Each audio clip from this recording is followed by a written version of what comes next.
এই মুহূর্তে আপনারা স্ক্রিনে একটা যন্ত্র দেখতে পাচ্ছেন। এইটার নাম হচ্ছে বয়লার। বয়লার কি? বয়লার হচ্ছে এমন একটা যন্ত্র যেই যন্ত্রের মাধ্যমে আমরা স্টিম উৎপাদন করতে পারি এবং সেই স্টিমটাকে বিভিন্ন কাজে ব্যবহার করতে পারি। তাহলে আমরা কি করতেছি? বয়লারের মাধ্যমে স্টিম উৎপাদন করতে পারছি। তাহলে যেই যন্ত্রের সাহায্যে স্টিম উৎপাদন করা যায় সেই যন্ত্রকে বয়লার বলা হয়। আমরা যদি সহজভাবে বলি তাহলে এতটুকুতেই উত্তরটা হয়ে যাবে যে যেই যন্ত্রের সাহায্যে স্টিম উৎপাদন করা যায় সেই যন্ত্রকে বয়লার বলা হয়। কারণ বয়লারের মাধ্যমে পানিকে ফুটানো হচ্ছে, পানিকে ফুটাইলে সেই পানিটা স্টিমে রূপান্তরিত হচ্ছে। আমরা সহজভাবে যদি দেখি, একেবারে বাড়িতে যদি আমরা উদাহরণ হিসেবে কোনো একটা পদার্থ দেখি বা একেবারে সহজ উদাহরণগুলো দেখি, তাহলে আমরা ভাতের পাতিলের মধ্যে প্রথমে যদি পানি দিই এবং সেই পানিকে যদি আমরা ফুটাতে থাকি, তাহলে সেই পানির তাপমাত্রা যখন 100 ডিগ্রি ওভার করবে, তখন এই পানিগুলা ফুটতে ফুটতে স্টিমে রূপান্তরিত হয়ে যাবে।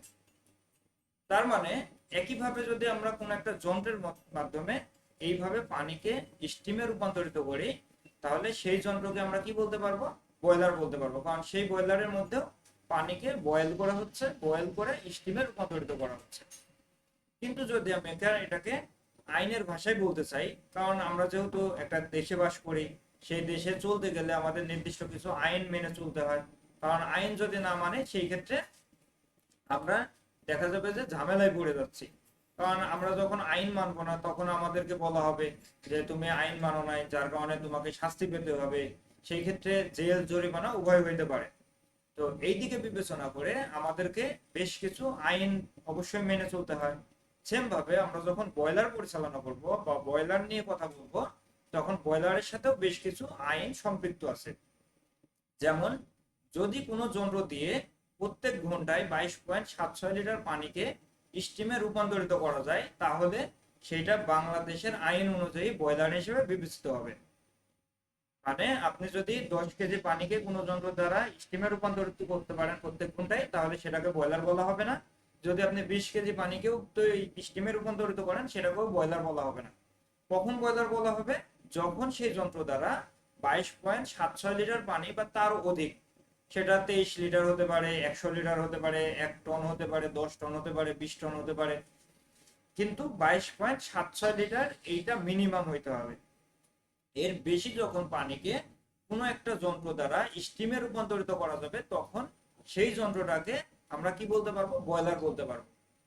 তাহলে বয়লার তো আমরা বুঝলাম যে স্টিম উৎপাদন করে বা স্টিমে রূপান্তরিত করে পানিকে। এই বয়লারটা মূলত কি কাজে ব্যবহার হয়? আমরা যদি একটু ভিডিও দেখি এখানে, তাহলে এই যে এখানে দেখতে পাচ্ছি যে পানিগুলা স্টিমে রূপান্তরিত হচ্ছে। তো পানিগুলো যখন স্টিমে রূপান্তরিত হচ্ছে, এই স্টিমটাকে তো অবশ্যই কোনো না কোনো কাজে ব্যবহার করতে হবে। অন্যথায় আমি একটা মেশিন পরিচালনা করলাম, সেই মেশিন দিয়ে স্টিম উৎপাদন করলাম, সেই ক্ষেত্রে কিছু এনার্জি লস হলো। তাহলে সেটার কাজ যদি না থাকে, তাহলে তো আমার এটা পড়ার প্রয়োজন নাই, বা অনর্থক কোনো কিছুই একটা ফ্যাক্টরিতে পড়া হবে না। আমরা স্টিমটাকে কেন ব্যবহার করবো তাহলে, বা কোন পারপোজে ব্যবহার করব? এক একটা ফ্যাক্টরিতে এক একটা কারণে স্টিম ব্যবহার করা হয়। যদি আপনি গার্মেন্টস ফ্যাক্টরির কথা হিসাব করেন, তাহলে গার্মেন্টস ফ্যাক্টরি গুলাতে কাপড়কে আয়রন করার জন্য এই স্টিম গুলা ব্যবহার করা হয়। আপনি যদি টেক্সটাইল ফ্যাক্টরির কথা চিন্তা করেন, তাহলে টেক্সটাইল ফ্যাক্টরি গুলাতে কাপড়কে রং করার জন্য, বিভিন্ন ধরনের মোল্ডকে ওইটার বিভিন্ন রকম ইয়াতে দেওয়া পরিস্থিতি নিয়ন্ত্রণ করার জন্য, বা মোল্ডিং করার জন্য, বা রঙের মোল্ডকে আলাদা করার জন্য, বা বিভিন্ন ধরনের কেমিক্যাল রিয়াকশন করার জন্য টেক্সটাইল ফ্যাক্টরিগুলোতে স্টিম ব্যবহার করা হয়। এছাড়াও বিভিন্ন জায়গায় আমাদের এই বয়লারের স্টিমগুলো ব্যবহার করা হয়। যেমন বিদ্যুৎ উৎপাদনের জন্য আমাদের এই বয়লারের স্টিমগুলো ব্যবহার করা হয়। যেগুলা স্টিম চালিত টারবাইন আছে, আপনারা যারা ইলেকট্রিক্যাল লাইন থেকে এসেছেন বা মেকানিক্যাল ইঞ্জিনিয়ারিং থেকে লেখাপড়া করে এখানে এসেছেন, তারা জানেন যে যদি টারবাইনকে ঘুরানোর প্রয়োজন হয়, সেই ক্ষেত্রে আমরা স্টিম ব্যবহার করি, সেটা যদি স্টিম চালিত টারবাইন হয়ে থাকে। এর পাশাপাশি আমাদের এই স্টিম গুলাকে বিভিন্ন ধরনের বাসা বাড়িতেও ব্যবহার করা হয়। যেগুলো শীত প্রধান দেশে বাসা বাড়ি আছে, সেই সকল বাসা বাড়িকে উষ্ণ করার জন্য মূলত এই ধরনের স্টিম গুলো ব্যবহার করা হয়। এছাড়া আমাদের যে হসপিটাল গুলো আছে, সেই হসপিটালের যে যন্ত্রাংশ গুলো আছে বা যন্ত্রপাতি গুলো আছে, সেগুলোকে জীবাণুনাশক করার জন্য বা জীবাণু মুক্ত করার জন্য মূলত এই স্টিমগুলো ব্যবহার করা হয়। এছাড়াও ছোট বড় বিভিন্ন ধরনের কাজে এই বয়লারের স্টিম ব্যবহার করা হয়। তার মধ্যে আমরা সবচেয়ে বেশি যে ব্যবহারটা দেখি আমাদের দেশে, এটা হচ্ছে গার্মেন্টস ফ্যাক্টরিতে, টেক্সটাইল ফ্যাক্টরিতে এবং ধানের যে অটো রাইস মিল গুলো আছে সেইগুলাতে। ধান যখন সিদ্ধ করা হয়, আমরা যখন যাদের বাড়ি গ্রামে মূলত তারা জানি যে ধানকে সিদ্ধ করার জন্য একটা বড় ড্রামে ধানগুলা নেওয়া হয়, তারপরে নিচে আগুন জ্বালিয়ে সিদ্ধ করা হয়। কিন্তু যখন আমি ফ্যাক্টরি বেস চিন্তা করব, অনেক পরিমাণ ধানকে চাউলে রূপান্তরিত করতে হবে, তখন অবশ্যই সেই কারণে বড় ধরনের মেশিনের প্রয়োজন হবে। তো সেই জন্য মূলত এইরকম বড় বড় বয়লার গুলা পরিচালনা করা হয় সেখানে, এবং স্টিম গুলাকে ধানকে সিদ্ধ করার জন্য ব্যবহার করা হয়। তাহলে আমরা দেখলাম যে একটা বয়লার বিভিন্ন কাজে ব্যবহার করা হচ্ছে, সেটা গার্মেন্টস, টেক্সটাইল, ধানের মিল, হসপিটাল, বাসা বাড়ি কিংবা ছোট বড় বিভিন্ন ধরনের ফ্যাক্টরিতে অন্যান্য বিভিন্ন কাজে ব্যবহার করা হয়। আপনারা এটা শুনে খুশি হবেন আপনারা যে পৃথিবীতে যতগুলো ইন্ডাস্ট্রি আছে তার মধ্যে প্রায় 70% ইন্ডাস্ট্রিতে বয়লারের ব্যবহার করা হয়। পুরো পৃথিবীতে যত ইন্ডাস্ট্রি আছে তার মধ্যে প্রায় 70% ইন্ডাস্ট্রিতে বয়লার ব্যবহার করা হয়। এই ক্ষেত্রে যেহেতু বয়লারের ব্যবহারটা ব্যাপক, এইখানে যদি আপনারা স্কিল করতে পারেন বা আপনারা যদি ভালো মতো জ্ঞান অর্জন করতে পারেন বয়লারে, তাহলে আপনাদের ক্যারিয়ারে গ্রোথ করার সম্ভাবনাটা অনেক বেশি। এই জন্য আমরা যারা এখানে উপস্থিত আছি সবাই চেষ্টা করব নিজ নিজ পজিশন থেকে আমাদের আগামী যে ক্লাসগুলো আছে প্রত্যেকটা ক্লাস মনোযোগের সহিত করা এবং প্রত্যেক দিন রেগুলার উপস্থিত থাকা। আপনি যদি রেগুলার উপস্থিত না থাকেন তাহলে সিকোয়েন্স হারিয়ে ফেললে আপনি আগের দিন কি করানো হয়েছে এটার সাথে না মিল করতে পারলে পরের দিন বুঝতে পারবেন না। সেজন্য অবশ্যই রেগুলার ক্লাস করতে হবে, এবং রেগুলার ক্লাস করলে আপনি এই যে 1 মাস ক্লাস, এই 1 মাসের মধ্যে বয়লার সম্বন্ধে অনেক ভালো ধারণা এখান থেকে পাবেন। আমরা দেখি যে একটা বয়লার মূলত গঠন হয় কিভাবে। যেহেতু আমরা বয়লার দ্বারা স্টিম উৎপাদন করব, আমরা যখন বিভিন্ন ফ্যাক্টরিতে চাকরি করব বা বিভিন্ন জায়গায় চাকরি করব, সেই সকল জায়গাগুলোতে যদি বয়লার থাকে তাহলে আমাদের পরিচালনা করতে হবে কাউকে কাউকে এটা মেইনটেইন করতে হবে, যারা পরিচালনা করবে তাদেরকে সুপারভাইজ করতে হবে অনেক সময়। কিংবা আপনি যদি ম্যানেজারের ম্যানেজার লেভেল থাকেন তাহলে এইটার আয় ব্যয় সবকিছু আপনাকে হিসাব করতে হবে। তো সবকিছু মিলিয়ে আমরা প্রত্যেকেই চেষ্টা করব এই বয়লার গুলা কিভাবে পরিচালিত হয়, বয়লার কিভাবে তৈরি করা হয়েছে, বয়লার কিভাবে মেইনটেইন করতে হবে, বয়লারে যদি হঠাৎ করে কোনো ধরনের দুর্ঘটনা ঘটে তাহলে কি করতে হবে সেইগুলো জানার চেষ্টা করব। বয়লারের যে ক্যালকুলেশন গুলো আছে সেগুলোও আমরা এই কোর্সের মাধ্যমে সঠিকভাবে জানার এবং পরবর্তীতে বাস্তব জীবনে কাজের জন্য খাটাইতে পারি সেইভাবে শেখার চেষ্টা করব।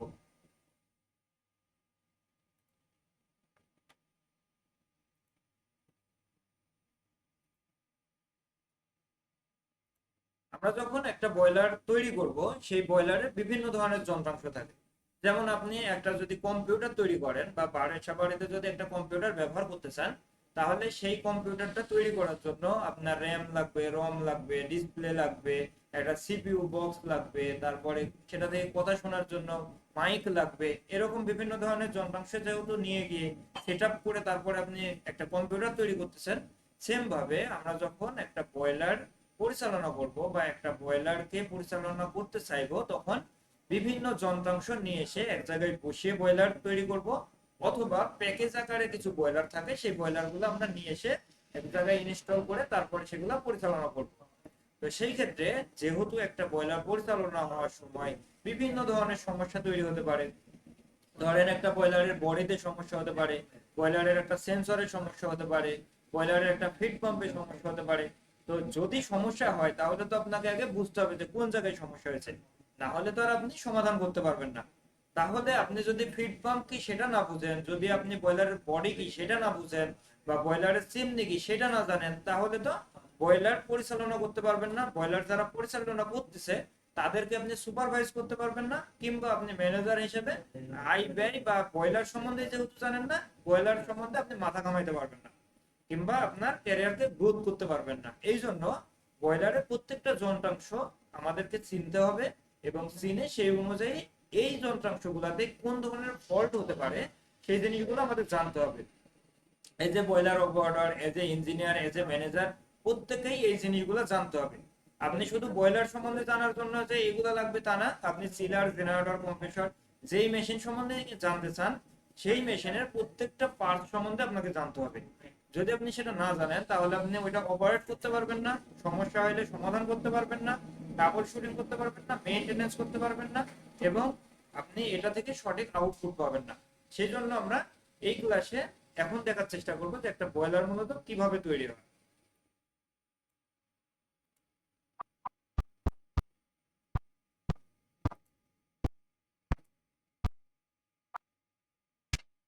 একটা বয়লার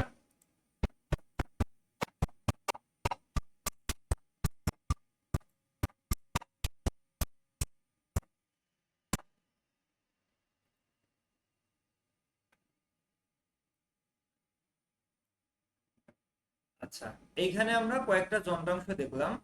এই যন্ত্রাংশগুলো মূলত বয়লারের যন্ত্রাংশ। বয়লারের ভিতরে থাকে কিছু, এবং একে একে আমরা বয়লারের ভিতরে বাইরে যা কিছু থাকে সবগুলাই দেখব।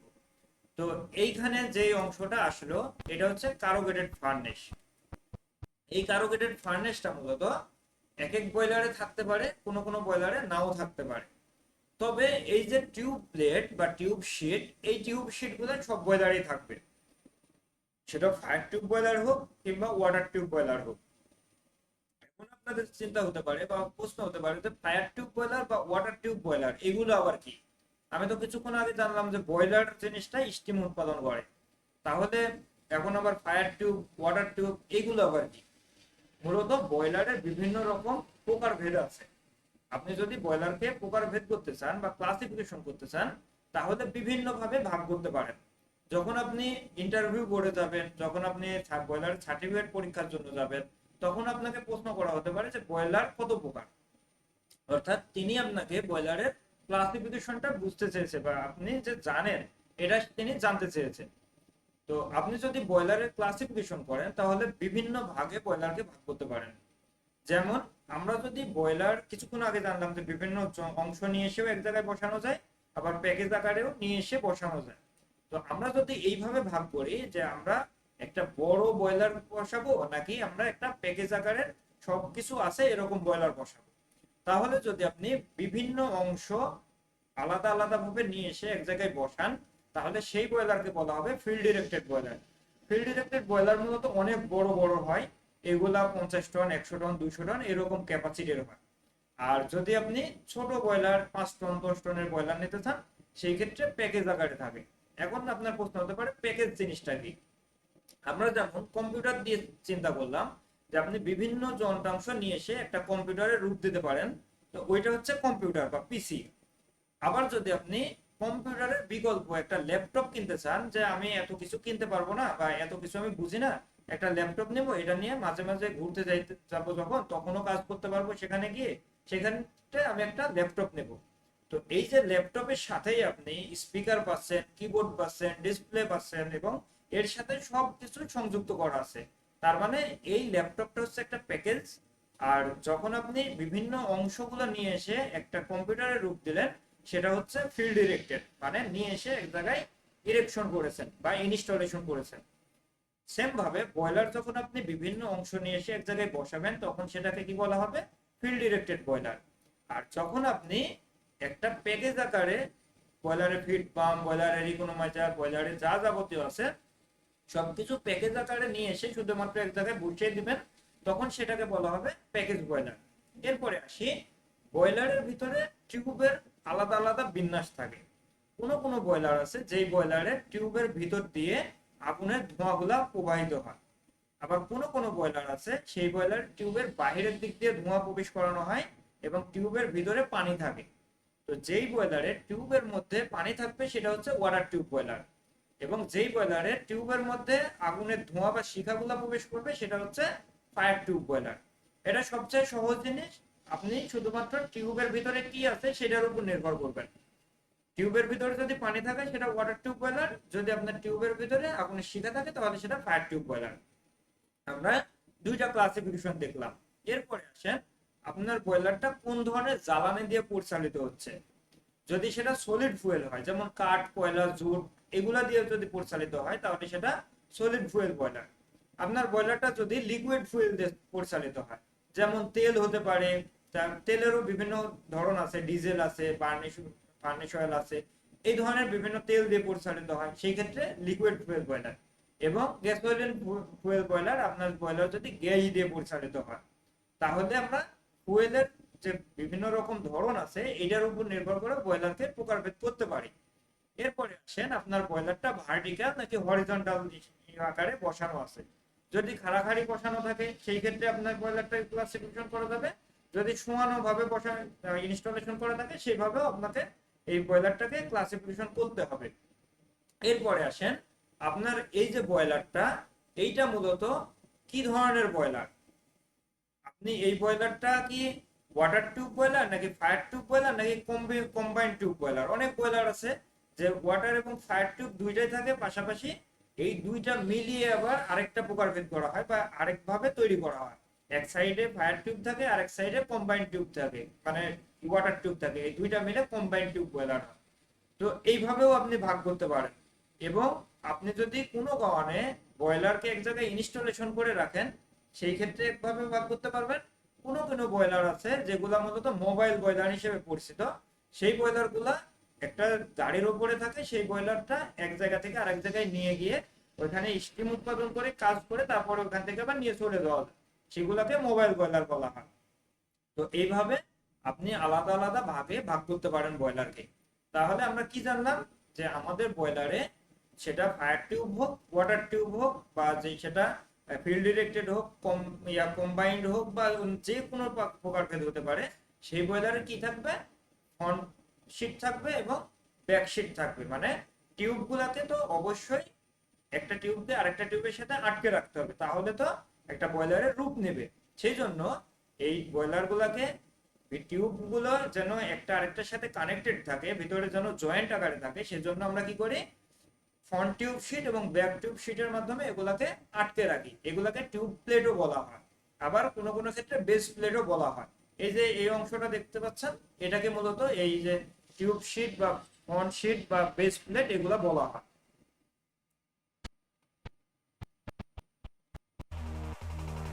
এই মুহূর্তে যেই অংশটা এসে এর ভিতরে প্রবেশ করলো সেগুলাই হচ্ছে টিউব। টিউবের মধ্যে দিয়েই মূলত পানি প্রবাহিত হচ্ছে বা ফ্লু গ্যাস প্রবাহিত হচ্ছে, অথবা টিউবের বাইরের দিক দিয়ে পানি প্রবাহিত হচ্ছে অথবা ফ্লু গ্যাস প্রবাহিত হচ্ছে।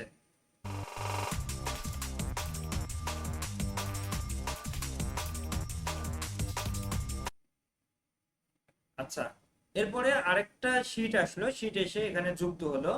এগুলো মূলত বয়লারটা যদি এক পাশ বা দুই পাশ বয়লার হয় সেই ক্ষেত্রে এরকম আলাদা আলাদা শীট থাকে, সামনে পিছনে আলাদা আলাদা স্মোক বক্স থাকে। মানে বিষয়টা হচ্ছে আপনার বয়লারের যদি সামনের দিকে একটা বার্নার থাকে, সেই বার্নারে আগুনটা যখন জ্বলবে তখন এই আগুনগুলা পিছন দিক দিয়ে বের হয়ে যাবে চিমনির মাধ্যমে।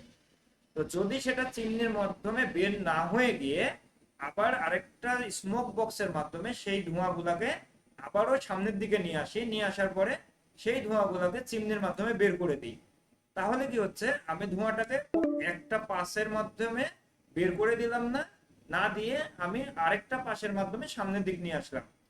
আপনারা অনেকেই শুনবেন যখন ফুটবল খেলা হয় তখন কি করে, যখন ফুটবল খেলতে খেলতে একজন প্লেয়ারের পায়ে বল গেছে, ওই প্লেয়ারটা বলটা নিয়ে আরেকজন প্লেয়ারকে যখন দেয় তখন বলে যে বল পাস করেছে। তার মানে তার কাছ থেকে বলটা আরেকজনের কাছে দিয়ে দিছে, মানে এই বলটাকে সে পাস করেছে। তারপরে যদি সে আবারও ফিরতি তাকে দিয়ে দেয় তাহলে সেও বলটাকে পাস করে দিল। সেম ভাবে বয়লারের ভিতরে যদি এই স্মোক গুলা সামনের দিকে, মানে আগুন জ্বলেছে, জ্বলার পরে সে আগুনের শিখাগুলা বা স্মোক গুলা পিছনে এসেছে, আসার পরে এটা যদি চিমনি দিয়ে বের হয়ে যায় তাহলে সেটাকে ওয়ান পাস বয়লার বলা হবে। যদি এইখানে আরেকটা স্মোক বক্স দিয়ে ধোঁয়াগুলাকে আবারও সামনের দিক দিয়ে নেওয়া হয় তাহলে সেটাকে দুই পাশ বলা হবে। আবার যদি তারপরে পুনরায় আবার পিছনে ফেরত নিয়ে আসা হয় তাহলে সেটাকে তিন পাশ বয়লার বলা হবে। মূলত বয়লার এক পাশ, দুই পাশ এবং তিন পাশ, এই তিন ভাগেই মূলত ভাগ করা হয় এই পাঁচ আকারে। মানে আপনার বয়লারটা কত পাশ সেটাও একটা ক্লাসিফিকেশন।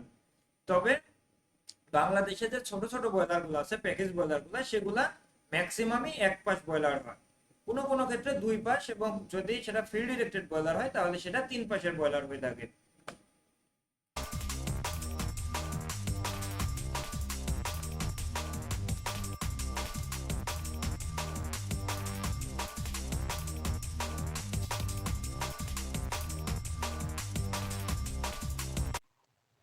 হ্যালো, আসসালামু আলাইকুম।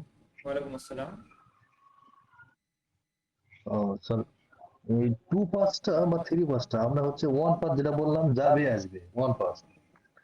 আর দ্বিতীয়টা হচ্ছে আপনার যাবে আসবে আবার যাবে এরকম হলে 2 পাস এরকম বলা হচ্ছে নাকি? আপনার কথা আমি বুঝতে পারি নাই ক্লিয়ার, বলেন আরেকবার বলেন। ওয়ান পাস হচ্ছে উম, আপনার হচ্ছে ধোয়া যাবে আসবে মানে এটা হলো 1 পাস। আর দ্বিতীয় যেটা বলা হচ্ছে যাবে আসবে এবং যাবে এটা কি দ্বিতীয় না আবার আসবে এরকম? আচ্ছা, কথাগুলা অনেক বাধা বাধা আসতেছে, যার কারণে বুঝতে পারতেছি না। আপনার প্রশ্নটাকে এক পাশ এবং দুই পাশ কি সেটা নিয়ে নাকি? আমি ক্লিয়ার বুঝতেছি না। জি জি জি আচ্ছা, জি আপনার বয়লারে বার্নার আছে না?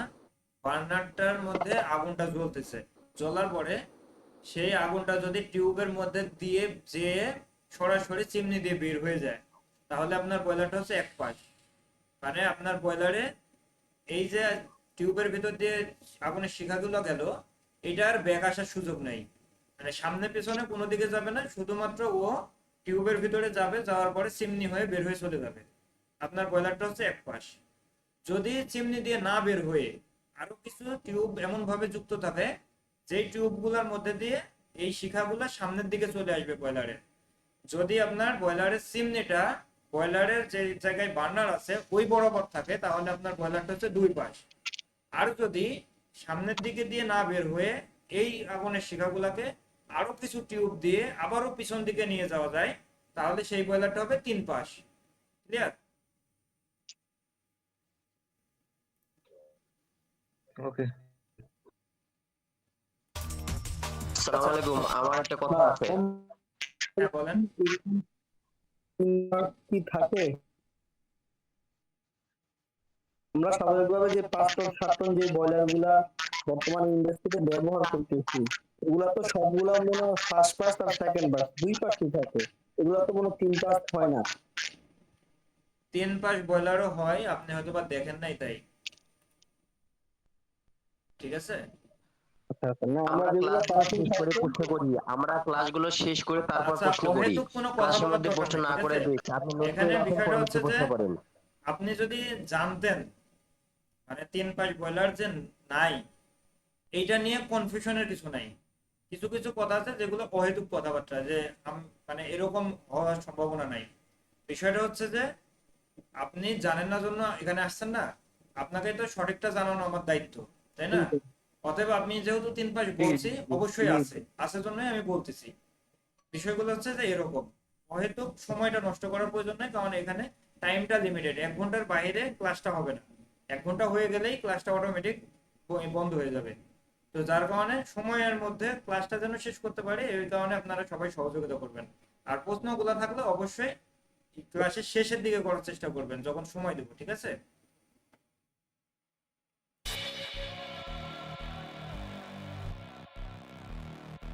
আচ্ছা, এখানে আপনারা যখন ইন্টারভিউ বোর্ডে যাবেন, তখন আপনাদেরকে একটা প্রশ্ন করা হতে পারে যে বয়লার কিসের উপরে বসানো থাকে। যারা একটু পুরনো দাসের মানুষ বা যারা ইন্সপেক্টর আছে, যারা একটু পুরনো দাসের, যাদের চাকরির বয়স অনেক দিন হয়ে গেছে, তারা যেহেতু একটু পুরনো দাসের, সেই ক্ষেত্রে তারা আপনাকে জিজ্ঞাসা করতে পারবে যে বয়লার কিসের উপরে বসানো থাকে।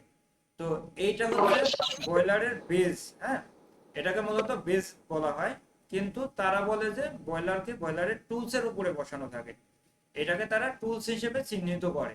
সেই ক্ষেত্রে যদি আপনি বয়লারের সার্টিফিকেট পরীক্ষা দিতে চান,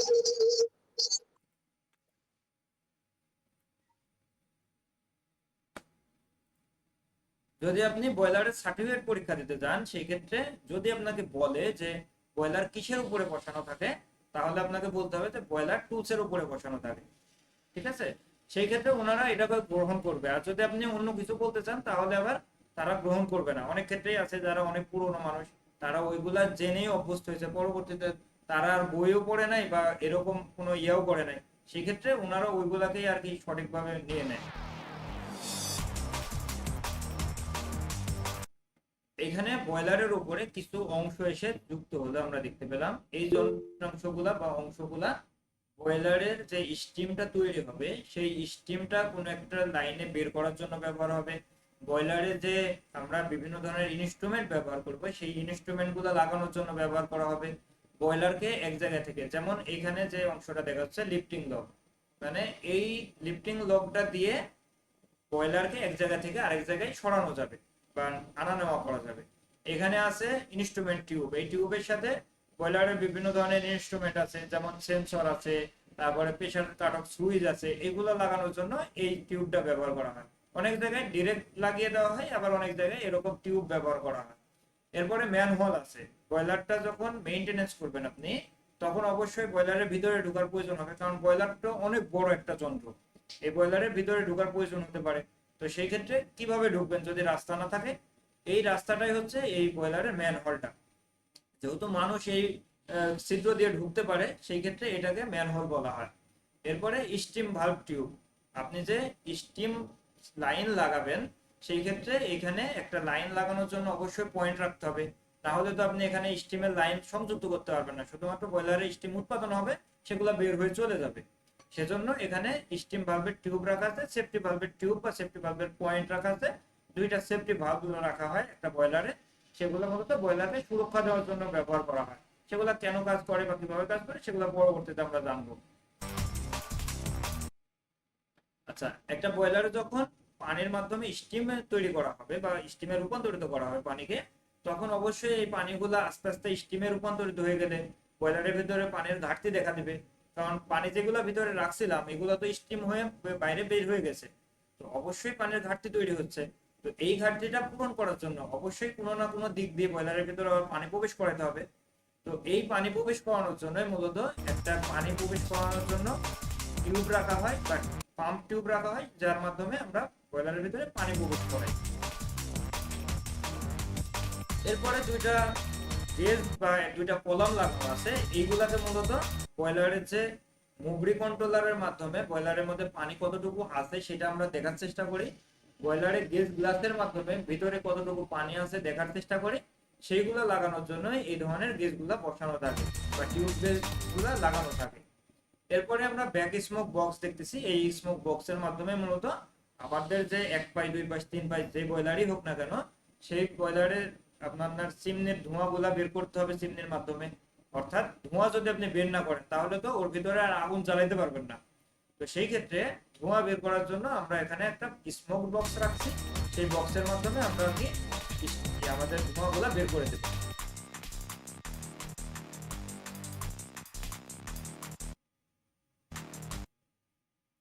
আচ্ছা, এইখানে বেশ কয়েকটা পরিবর্তন আমরা দেখেছি। এই পরিবর্তনগুলোর মধ্যে হচ্ছে ইনসুলেশন লেয়ার। আমরা যখন একটা যন্ত্রের মধ্যে আগুন জ্বালাচ্ছি, তাপ তৈরি করতেছি, তো এই যে আগুনটা তৈরি করলাম বা তাপ উৎপাদন করলাম, করার পরে সেই তাপগুলাকে আমরা কি করতেছি, কাজে লাগাচ্ছি। তো কাজে লাগানোর পরিবর্তে যদি সেই তাপগুলা বাইরে বের হয়ে যায়, তাহলে তো আমার লস হচ্ছে এবং আমি যেই কাজের জন্য তাপ উৎপাদন করলাম সেটা করতে পারলাম না। সেই জন্য আমাদেরকে কি করতে হবে, তাপগুলো যেন বাইরে বের হয়ে না আসে সেজন্য আমাদের একটা পদক্ষেপ রাখতে হবে বা যে কোনো একটা ইনিশিয়েটিভ নিতে হবে। সেই জন্য বয়লার যেহেতু একটা মেটাল পদার্থ দিয়ে তৈরি, আর মেটাল পদার্থের এক পাশে যদি তাপ থাকে, তাপ অবশ্যই যেই পাশে কম আছে সেই পাশে প্রবাহিত হতে থাকবে, সেটা যে কোনো পদ্ধতিতেই হোক। আপনার তাপ যতগুলো পদ্ধতিতে এক জায়গা থেকে আরেক জায়গায় স্থানান্তরিত হয়, তার মধ্যে যে কোনো একটা সিস্টেম ব্যবহার করে অবশ্যই বাইরে চলে আসতে চাইবে। তো সেই ক্ষেত্রে যেন না আসতে পারে আর আশাটাকে বাধা প্রদান করতে পারি, সেই জন্য মূলত একটা ইনসুলেশন লেয়ার তৈরি করে দেওয়া হয়, যেন ভিতরে যত তাপই থাকুক বাইরে চলে না আসে। যেমন আমরা শীতকালে যখন ঘুমাই বা শীতকালে যখন আমরা বিছানায় যাই, তখন আমরা একটা কম্বল ব্যবহার করি বা কোনো কোনো ক্ষেত্রে লেপ ব্যবহার করি। এটা কেন করা হয়? আমাদের শরীরে যে তাপমাত্রাটা উৎপাদন হচ্ছে, এই তাপমাত্রাটা যেন বাইরে চলে না যায়। আমাদের কম্বল গুলা বা আমাদের যে লেপ গুলো আছে এইগুলো কিন্তু তাপমাত্রা তৈরি করতে পারে না, শুধুমাত্র একটা লেয়ার তৈরি করে। এই লেয়ারের কারণে আমাদের শরীরের তাপমাত্রা গুলা বাহিরের তাপমাত্রা যেহেতু কম থাকে সেই তাপমাত্রায় ছড়িয়ে পড়তে পারে না, যার কারণে এই লেপের ভেতরের অংশটা গরম অবস্থায় থাকে। সেম ভাবে বয়লারের ভিতরে যখন আমি তাপ উৎপাদন করতেছি, এই তাপটা যেন বাইরে চলে না আসতে পারে, সেই জন্য একটা ইনসুলেশনের লেয়ার তৈরি করে দেব। এবং এই ইনসুলেশনের লেয়ারটা যদি এভাবে খোলা থাকে তাহলে অবশ্যই নষ্ট হয়ে যাবে সহজেই। যদি পানি পড়ে বা ময়লা পড়ে সেই ক্ষেত্রে ইনসুলেশন গুলো নষ্ট হয়ে যাবে। সেজন্য ইনসুলেশনের উপরে আবার একটা কভার দিয়ে দেব, যেন এই ইনসুলেশন গুলো নষ্ট না হয়। এই ছিল মূলত আজকের ক্লাস। আগামীকালকে বাকি অংশগুলো দেখবো, কারণ আজকে আমাদের সময় শেষ হয়ে গেছে। আমাদের এই বয়লারের যে যন্ত্রাংশ বিষয়ক ক্লাস বা বয়লার বিষয়ক ক্লাস, এটা নিয়ে 4টা ক্লাস আছে। সুতরাং আমরা পরবর্তীতে আরো 3টা ক্লাস পাবো, সেই ক্লাসগুলোতে বাকি অংশগুলো আমরা সুন্দরভাবে দেখার চেষ্টা করব।